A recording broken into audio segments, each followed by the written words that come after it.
Well, welcome to Montgomery Heart and Wellness, and we have a great show for you today. As many of you know, we will be discussing, really answering any and all of your questions. We'll be discussing aspects of the first show of season one of Heart and Soul of Champion. If you have questions about the Docu-series, we'll address those questions. If you have questions about heart disease in general, we'll answer those questions. So we're here at your disposal for the next, say, 30 minutes or so to address these questions. I just want to have a few words or share a few words with you about our goals for 2025. As many of you know who followed us over the years, we're passionate about helping or empowering individuals to overcome chronic illnesses in general. Although I'm a cardiologist, we work with patients or individuals who have chronic illnesses of all types, high blood pressure, diabetes, arthritis, cancer, heart disease, etc. And our approach is a little bit different than the usual approach. The standard allopathic approach is come up with a diagnostic label, pull out your medical recipe book, and prescribe a bunch of pills that are according to the guidelines, quote unquote. And some of this is helpful at times. However, most of the times it really doesn't cut to the source of the illness. And as a result of that, it doesn't get to the problem. So our goal in 2025 is not only to continue that mission, but also to educate the general public about what it means. We use the approach that we refer to as integrative medical care. And essentially that means we integrate or mix allopathic care with natural approach. And the approach is that we see individuals coming into us. They're taking lots of medication, they've had surgeries, or maybe they're pending surgeries. And what we do, we try to stabilize them in that arena. And then we try to help their body start to heal so that we can remove them from prescription medication and remove their potential need for medical procedures and surgical interventions. So we try to help them transition to more natural course where the body heals itself.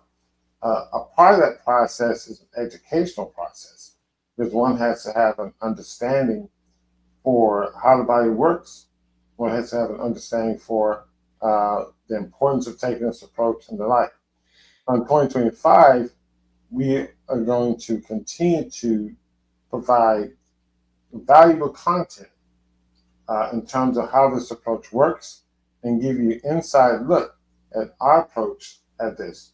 Many of you who follow the YouTube channel, and by the way, if you are not a subscriber, please, of course, like, share, and subscribe to the channel because you're going to get lots of great content similar to this. But on our YouTube channel, we have lots of cases where we share information about patients who come to our clinic with very complex illnesses. And we walk you through our approach. We define the mechanisms, we define the nature of their illness, the disease states, and help you understand the process. This year we have a new clinical program that we call Clinical Review. And we literally bring the camera into our clinic, where we sit down after a busy day and discuss many of the patients that we've seen that day, or maybe a day or two before. And the clinical team present them to me, and I go through my thought process, and we go through our thought process. In some cases, how we're going to approach these patients, how we analyze and how we take their symptomatology and apply it to making a diagnosis based on the mechanism of disease. So we give you lots of information in terms of how it works. And we break that down to where the common person will understand it. So essentially, by following our programs, you essentially become an expert to a certain extent of how you may handle your disease state and simple steps that you can take to help with that. Today, we're sharing with you information about Heart and Soul of Champion. It was a docu-series, our first season. It's an 8-episode docu-series. We shared with you episode 1. Hopefully many of you have seen it. You have questions about it.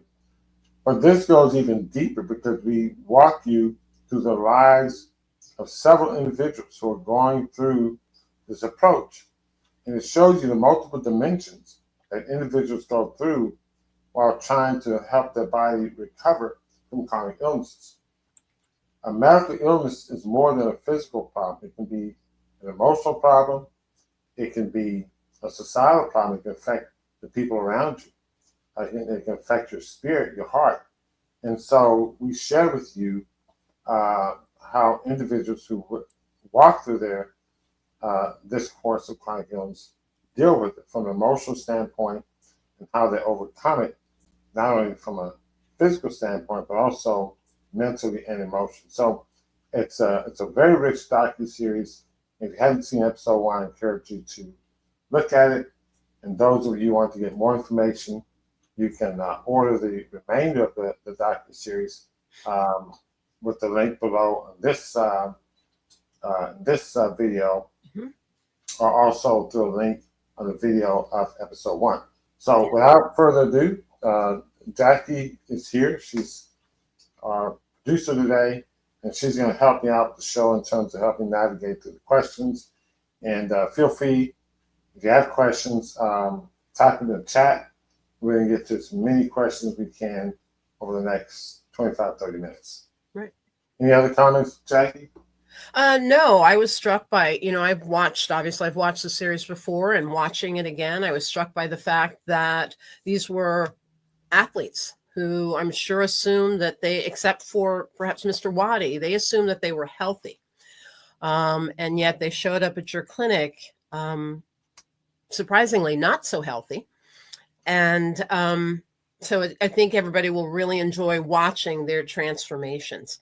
And particularly, I felt so much in terms of watching Mr. Waddy's transformation because, he was down, maybe a little bit depressed when he started. And you said one of the most important things you were giving him was hope, 449. And that's crucial, right? I think that mindset and realizing that you have the power to change your health with what you do with your body and what you eat is such an exciting message. And so I think that's the message of Heart and Soul of a Champion. Yeah, I agree. I think that's the most important thing that I think we try to do is to empower the individual. And if you don't remember anything else I say, you need to remember, regardless of what illness you have the power to overcome it. It starts in your mindset. You have to gain control over that. And oftentimes you go see your doctors, and doctors are very negative. Well, it's not going to work. You're very sick. You're going to die, blah, blah, blah. Find ways of uplifting yourself, uplifting your mental state. That's the first and, of course, most important first step, and most important step of all, is enhancing your mental state about things, because the body can do remarkable things.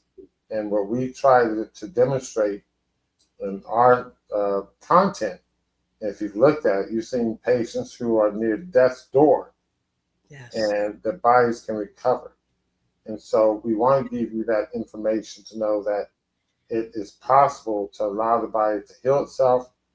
And it starts with your knowing that I can do it, and you just have to find help wherever you can. So anyway, without further ado, Jackie, what's any questions you want to share? So why don't I'll go down the list so that everybody hopefully can get their question answered. Queen Simmons says, I'm 73. I have irregular heartbeats and palpitations. I'm doing 30 minutes on a treadmill 6 days a week. How can I heal my heart? Will eating part raw and part cooked diet help me? So eating a healthy diet is going to be helpful in a lot of ways. Of course, it's going to help the body overall metabolic condition. It helps with microbiome. Irregular heartbeats with palpitations could be due to an abnormal heart rhythm. It can be due to just simple skip beats, like extra beats and from the upper lower chamber. People talk about atrial fibrillation. That's one consideration, but that's not the only thing. So irregular heartbeats can be, very benign in many cases. Sometimes, electrolyte abnormalities like magnesium deficiency can contribute to it. Yeah. So essentially what you want to do is continue to do the healthy lifestyle things that you're doing. Yes, eating a plant-based diet that's high raw, that's it's minimally processed, even a cooked food, make sure it's not overly processed. You want to start there. But you may want to get an evaluation, have your blood checked, check your electrolytes and so on, to evaluate whether or not you may need to take a magnesium supplement or something of the sort. So there are different approaches to it, but starting with a healthy diet and exercise, which is what you're doing, is going to be the foundation. And it's great that you're doing 30 minutes of treadmill 6 days a week, Mm-hmm. at the very young age of 73. So keep up the great work. Yes. And the website gives you lots of information about how to eat, but we also have an online community. So please join our online community. You'll get more information about what you should be eating, because the devil is in the details. It really does make a difference that you're eating a healthy, whole food, plant-based diet. That's great, Jackie. Post the link to the online community in the chat. And then, of course, show it on the screen sometime or throughout the talk. That's a good point. Yeah. The online community, we do this on a regular basis in our online community. We do. My health team is there, our nutritionists are there, and you can join from anywhere in the world. Yep, you can join from anywhere in the world, and it's a very, very low monthly subscription, and you get a lot of value from it. So I'm glad you brought that up. Yeah. Okay, so let's go to number 2, 51 years old, high blood pressure, irregular heartbeat, little pain, anxiety, tingling on right hand, and painful lower legs. Painful legs, lower legs. Yeah, I'm not going to make any diagnosis on this commentary, but we see lots of patients with similar complaints, and oftentimes they have electrolyte abnormalities, and maybe magnesium or zinc.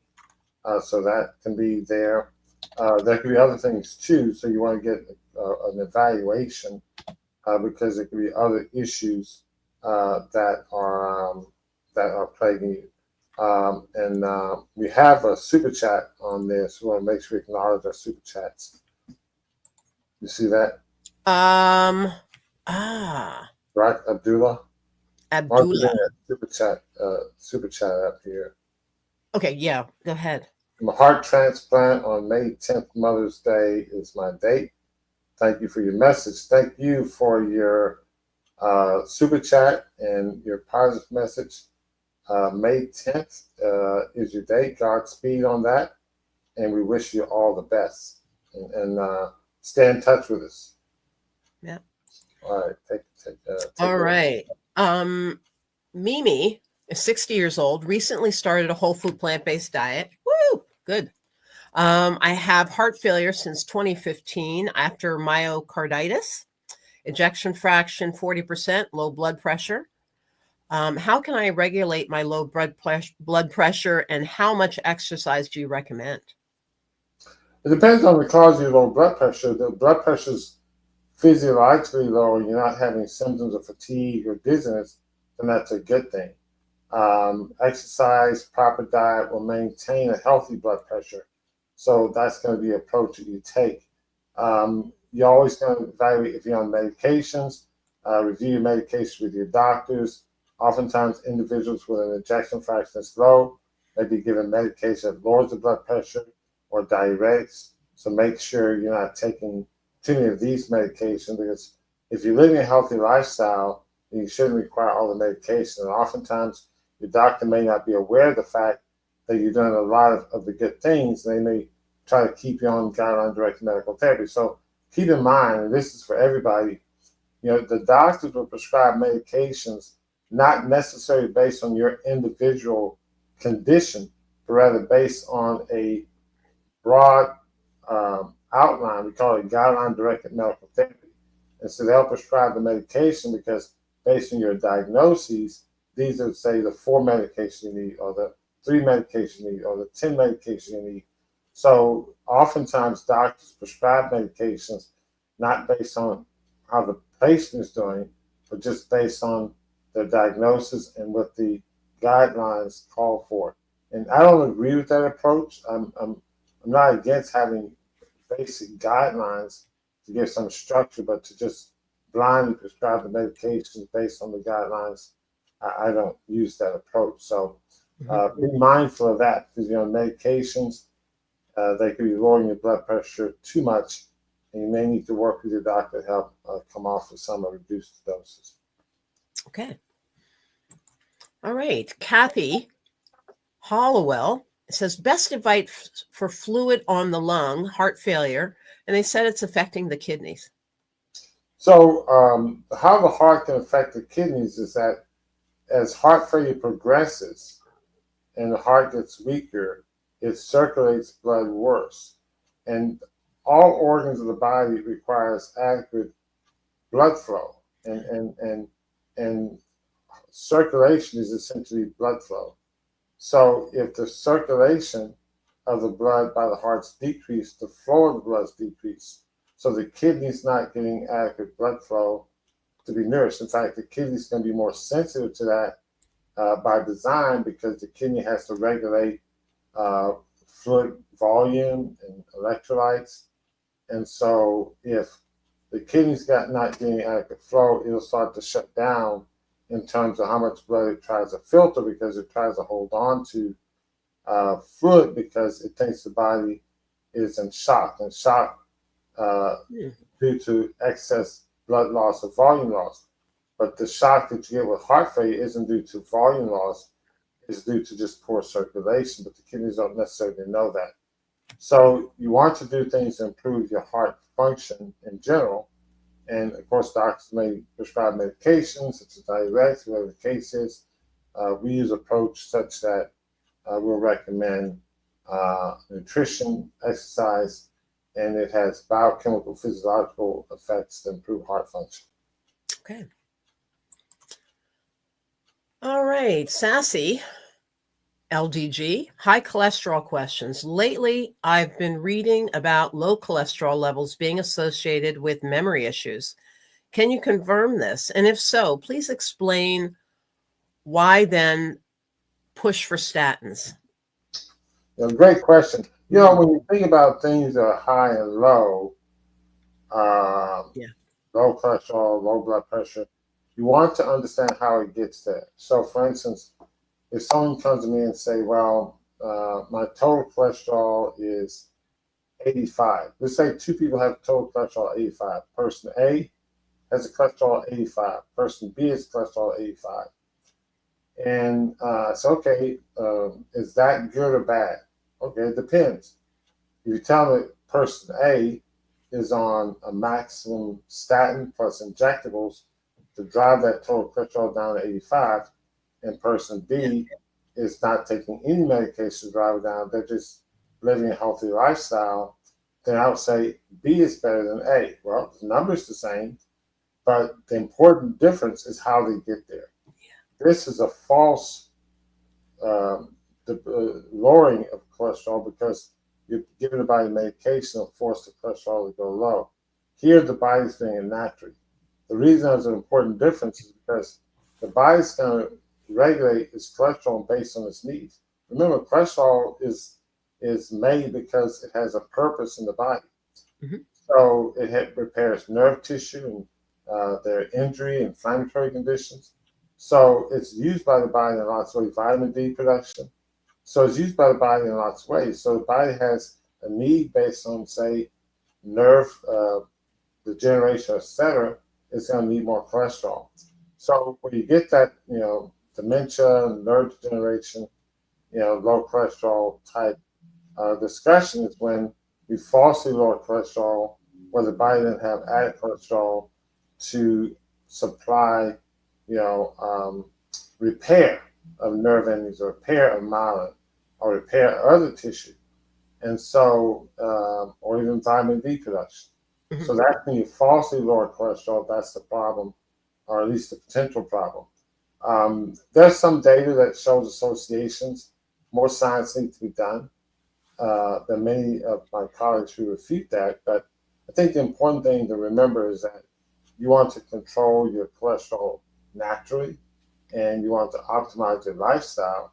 And sometimes unless the cholesterol is extremely high, it may be good to be off of medication and see if the cholesterol comes down naturally with improving your diet, exercise, and the like. So could the memory issues, would they be coming from the statin or the low cholesterol? Because are memory issues a side effect of a statin? It could be that when you say the side effect, it depends on the mechanism. So if it's due to the statin falsely lowering the cholesterol, it's an indirect effect. Now, the statin could have a direct toxic effect on the nerves, which is another potential mechanism. And given the propensity of generic statin drugs out there, one statin drug, one generic drug of the same theoretical type of statin may have more side effects or different side effects than another one may have another generic factory. So you have to consider too, is it lowering the cholesterol too low that's causing the dementia, or is it a direct toxic effect? It could be, both. We don't know necessarily. Okay. And in the meantime, if you haven't already, hit the thumbs up button, give us a like, and share this video with friends if they have time to come on and ask questions. And if you haven't subscribed to our channel, if you're new to the channel, please subscribe. You get much more excellent content like this. All right. Erica asked, best diet for skin hives and all over itchy skin, and how to heal the skin's scars from the hives. Yeah, that can be tricky. It's an allergic reaction. You want to do some anti-inflammatory things. Obviously, the diet can help, but there's we have a turmeric paste that our patients use, and they can take it orally, apply it on the skin.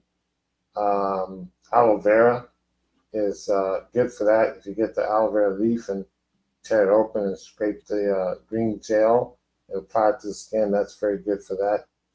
So there are different ways of addressing these topical irritations. Okay. DMG Holmes. My name is Diane. I'm 71 years old. Diagnosis: diabetes, hypertension, blood clot, esophagitis, kidney disease, stage 3, on a lot of blood pressure medicine. Yes, we see this a lot in patients on dialysis, and oftentimes dialysis patients are dehydrated. You may think being dehydrated will lower the blood pressure, but it can have a paradoxical effect.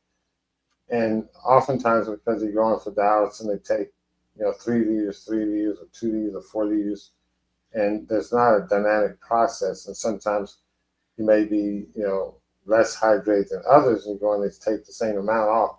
And so over time, your hydration level comes down.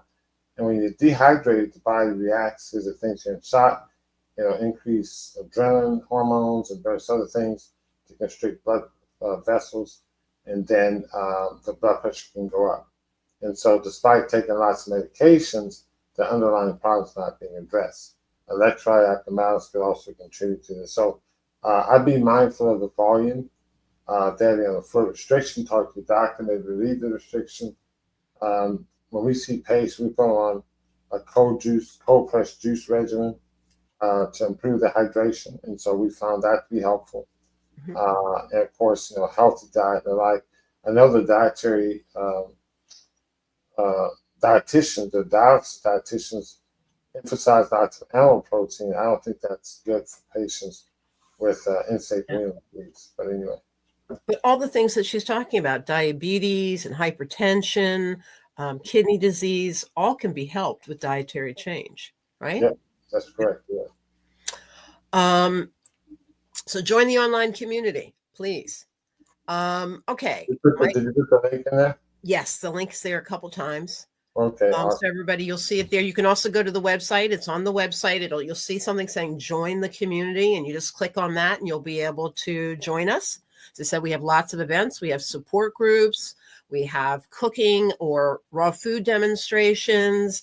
Let's see, we've had juice talks. We've had some of the best minds, obviously, including Dr. Montgomery and others, talking to the online community. And you can look at all of those past recordings. And of course, we have more people coming to speak to the community coming up this year. So lots that, we're really looking forward to.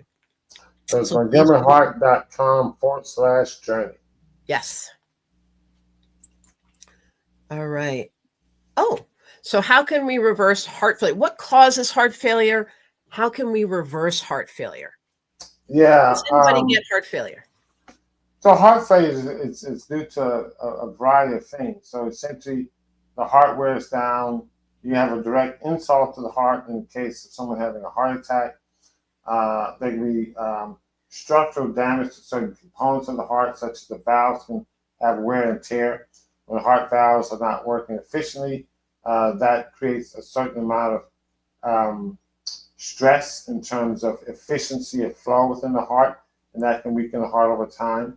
You have systemic conditions, infections, of course, autoimmune conditions can have a direct effect on the heart muscle. Someone mentioned myocarditis earlier. So there are a number of mechanisms in which the heart can become weakened. High blood pressure, which is a systemic condition. It puts extra pressure on the heart. So there are a variety of things, and there's some, a variety of unusual causes or rare causes. But so it's a progressive condition, and there's usually an underlying physiological process or biochemical process, and you want to identify that and address that underlying process. You can reverse it by identifying the underlying cause, and you address the underlying cause. Usually it may be inflammation, oxidative stress. You address those causes, and many individuals can improve or have an improvement in heart function, even if it doesn't go back to completely normal. Okay. Tanya says, thank you for doing this. Thank you for being here, Tanya. I'm wondering if an HDL level of 94 is too high. Yeah, good question. We used to think high HDL levels are protective. There may be some, validity to this. The way I look at it is that an elevated HDL can be due to the fact that the body senses a need for it to lower LDL cholesterol. I don't like to focus on a single number. I don't think a 94 LDL is too high necessarily. It just may be a sign that your body is having to work hard to regulate LDL cholesterol more. Essentially, you want to focus on optimizing your diet in that case, or in any case for that matter, and evaluating how that number changes. We typically see HDL levels go down when we have patients follow detox diet because they have a lower need for HDL, in my opinion, and so therefore the body doesn't produce as much. Okay. Okay, so I am not a doctor. I am, let's call me your nutrition coach, particularly when you join the online community. All right, so David Bland, good afternoon, Dr. Montgomery and Jackie. Is there a connection between the heart ejection fraction number and the kidney GFR number? Yeah, oftentimes there is. The lower the ejection fraction, the lower the circulation, and then the lower the GFR. It's not 100%. There are other things that can lower GFR, and sometimes you have a normal ejection fraction, but the heart still is not circulating blood because it's stiff.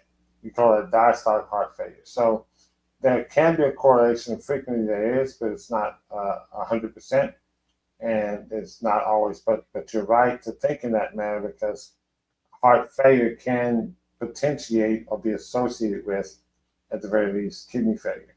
And the two work together. In fact, there's a condition known as cardiorenal syndrome, where someone has heart failure and kidney failure, and the two interplay in an adverse way. And in certain ways, you can treat that. We published a paper on someone with severe cardiorenal syndrome that we treated aggressively with IV diuretics and hopefully a defined plant-based diet. And so a GFR number below what would concern you, Dr. Montgomery? Yeah, and GFR, by the way, for those who don't know, stands for glomerular filtration rate, and EF stands for ejection fraction. And it's a good question. I mean, I try not to get concerned over things. Once you get below 30 on a little bit of a slippery slope, certainly below 20, 15 is the arbitrary number that kidney specialists use to say you need to start preparing for elective dialysis. So you at least want to stay above 30 to give yourself some room to improve it greater. Once you get below 30, it becomes tricky. But we've seen patients with very low GFRs have it turn around. So again, the body has the ability to heal itself. But that 30, GFR is kind of a demarcation in my mind to say, okay, we're on a slippery slope here. Let's get aggressive. Okay. We don't need the level, but that's extra more so. So I know with me, if it's like below 86, I'm upset. So I like to keep mine over 90. There you go. Okay, here we go. Is Blue True, is getting at least 8,000 steps daily helpful for heart health? Yeah, exercise in general is helpful, and 8,000 steps is helpful. So the answer is yes. But what if I were getting 10,000 or 50,000 steps a day, but I was eating 3 meals a day at McDonald's? Would that? Certainly the McDonald's meals work against you. The exercise, especially if it's outdoors. So I want to emphasize that 8,000 steps outdoors is very good. Mm-hmm. It's hard to know how the balance will work out. It's hard to out-exercise poison. So I think the bad eating is going to win or overcome the exercise at a certain period of time. So you really want to clean up your nutrition level. Yeah. All right, Georgette. How can I lower my cholesterol without medication? I have a degenerative disc disease. I've tried everything. Now I'm in aquatic therapy twice a week. My pain is a 10, mostly at bed rest. Can I talk about my pain issue? Sure. Well, so I had low back pain from 2012 until last year. Mm-hmm. Even though I was a whole food plant-based diet with very low inflammation in my body, as measured by the high sensitivity C-reactive protein, which mine was well below 1. It was not, I read a book by Dr. Sherry Rogers called Pain Free in 6 Weeks. And in that book, she suggests that if I gave up nightshades, vegetables, fruits, and spices, that 70% of people who do this have a complete remission of their pain. It doesn't matter what caused their pain. And so I decided to give it a try. I've been whole food plant-based since 2011. All right. And also I've been exercising since 2011 as well. None of that did anything for my back pain. It wasn't until I gave up nightshade fruits, vegetables, and spices that my back pain went away. So when I hear somebody with a pain level of 10, I encourage you to maybe try that, giving up nightshades, or Dr. Sherry Rogers' book, Pain Free in 6 Weeks. Yeah.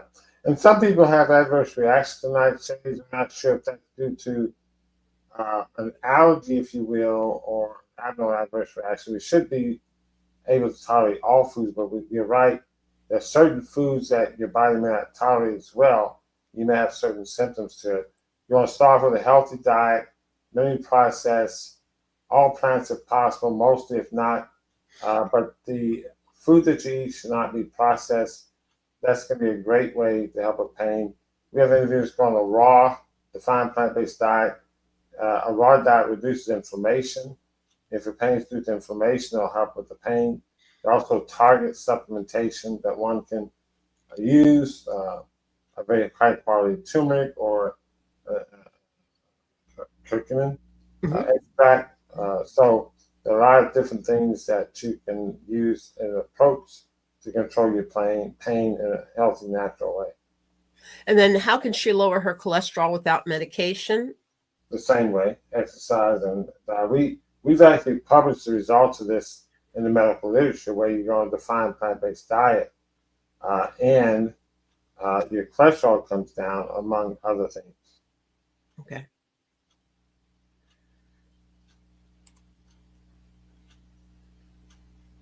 Okay. All right. So DMG Holmes, I'm 71 years old, diagnosed with chronic kidney disease, diabetes, blood clot in the right lower lung. I think maybe perhaps we looked at this. What can I do?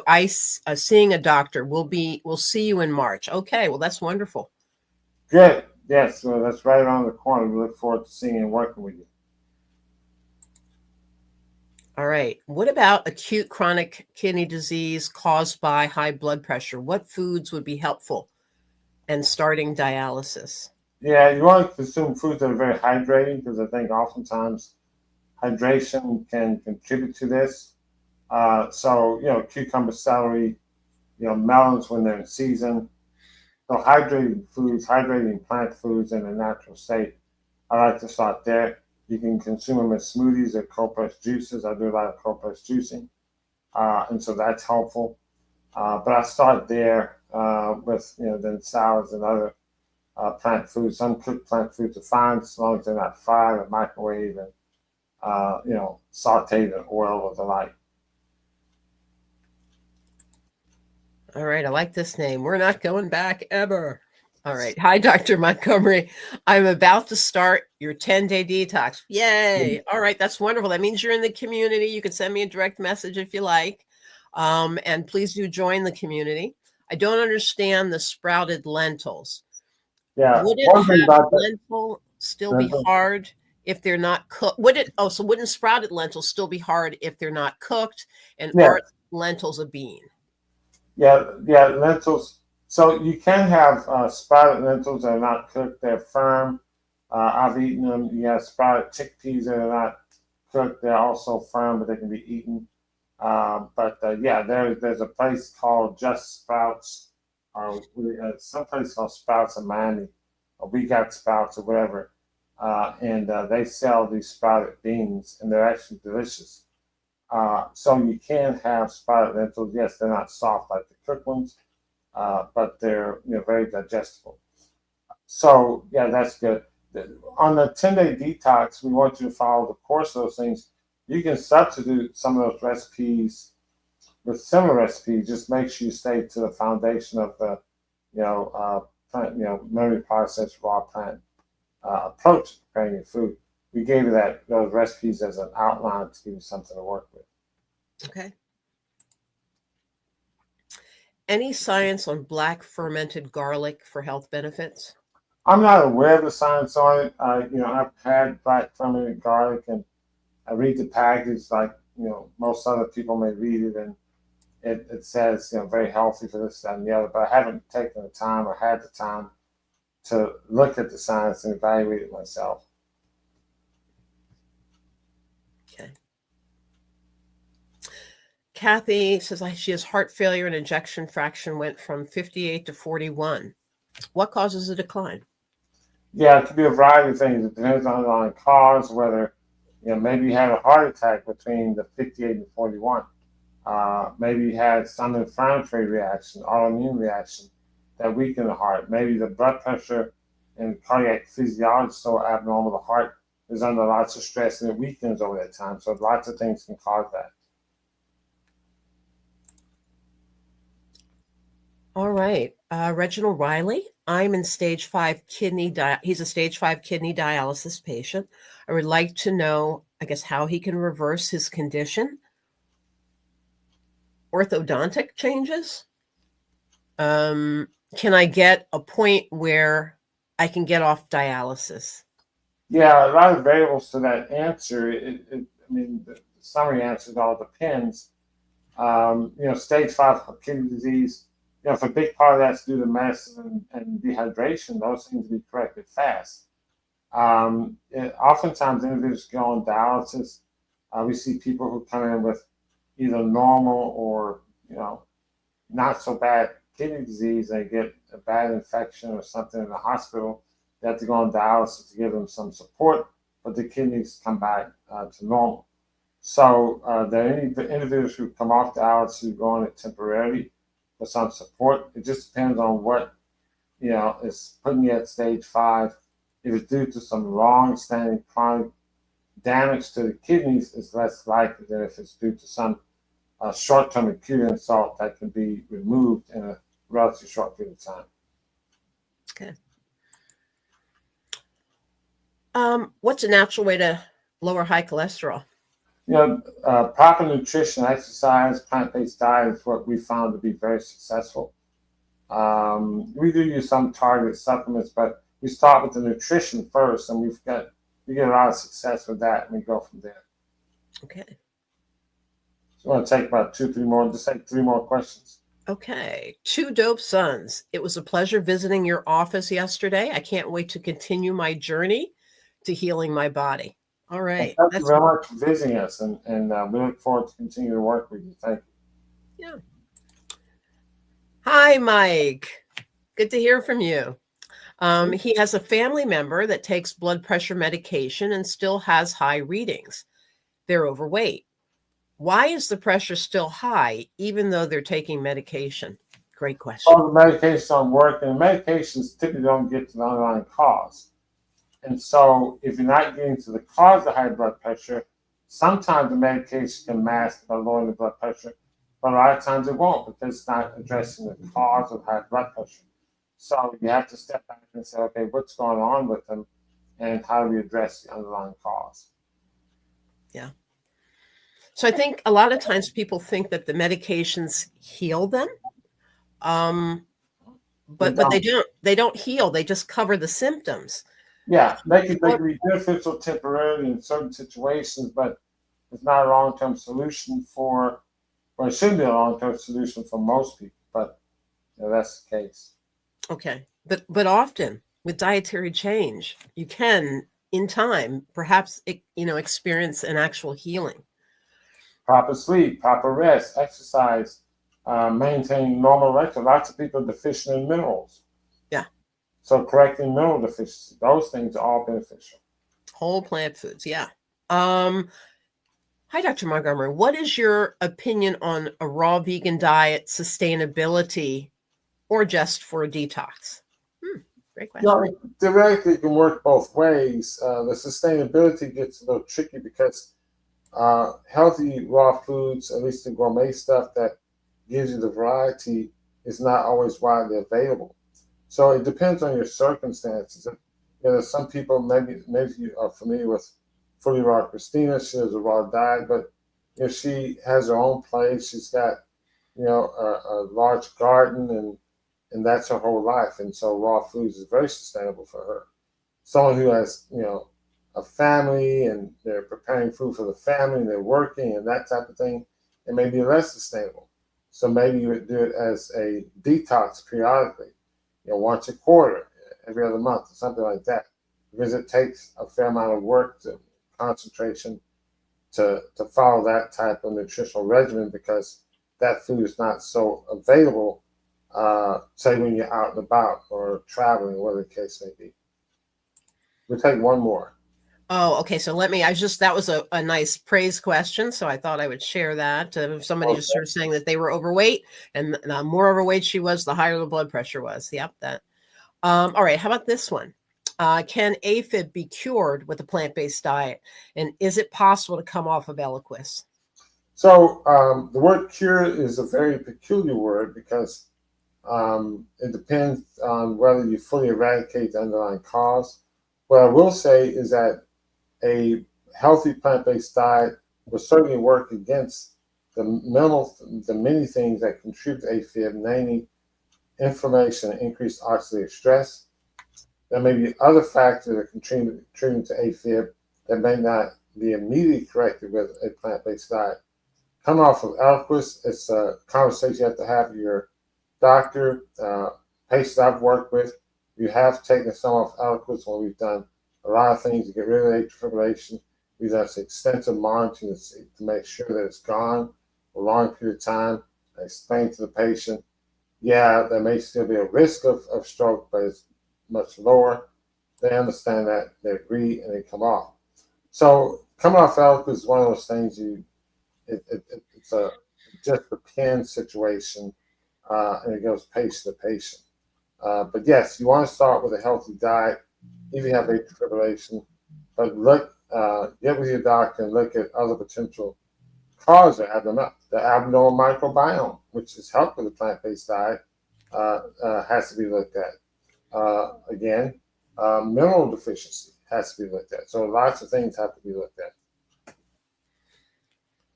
All right. One more question or? Let's go one more. One more. Okay. And this is the one. This is the lucky person getting that last question. Can healing take place and remain if one has multiple mercury amalgam fillings? Wow, that's a great question. I think that simple answer, you probably should get the fillings removed. I'm not going to say healing can or can't take place. I don't have any scientific evidence saying that it can't but can. But I think it's probably safe if you have a dentist willing to remove them and replace them. Because in that situation, it removes all doubt. So I'm not aware of any definitive evidence that you can't get over some illness because you have mercury. But it may impede your body's ability to recover from the illness more efficiently or faster. So that's my take on it. And I have had much dental work done, and I just want to say that you have to have a very special dentist who knows how to remove the amalgam from your mouth. You just can't go to just anybody to do that. Otherwise, you can end up with a bad reaction to just getting the fillings removed.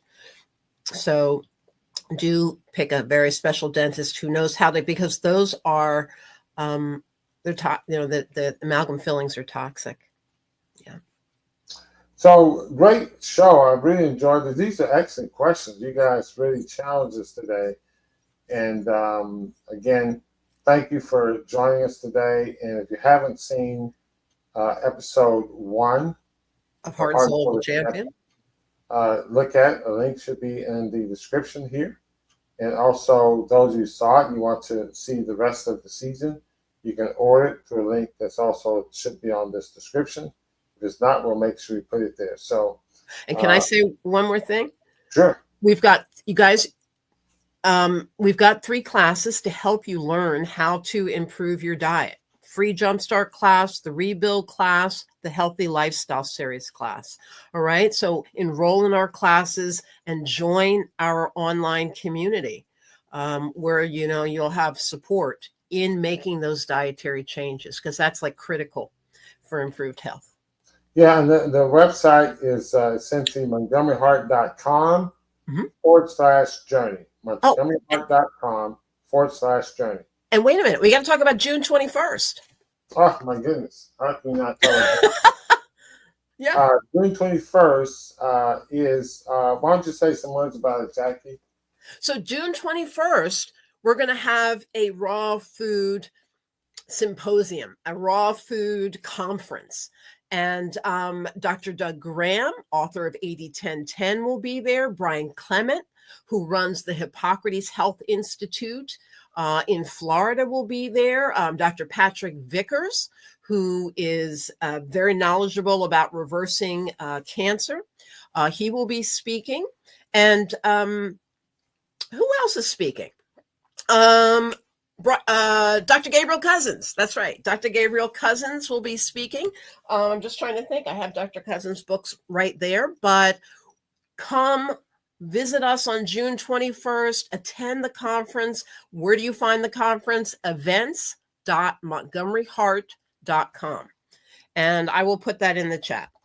It's in the chat and it's on the screen. You already did it? Oh, he beat me to it.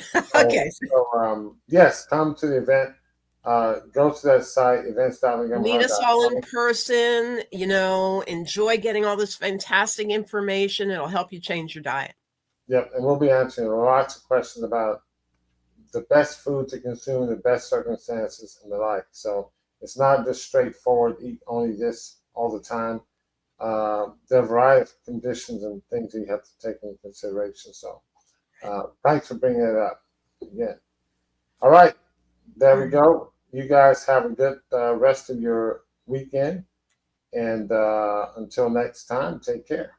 All right. Thanks, everybody.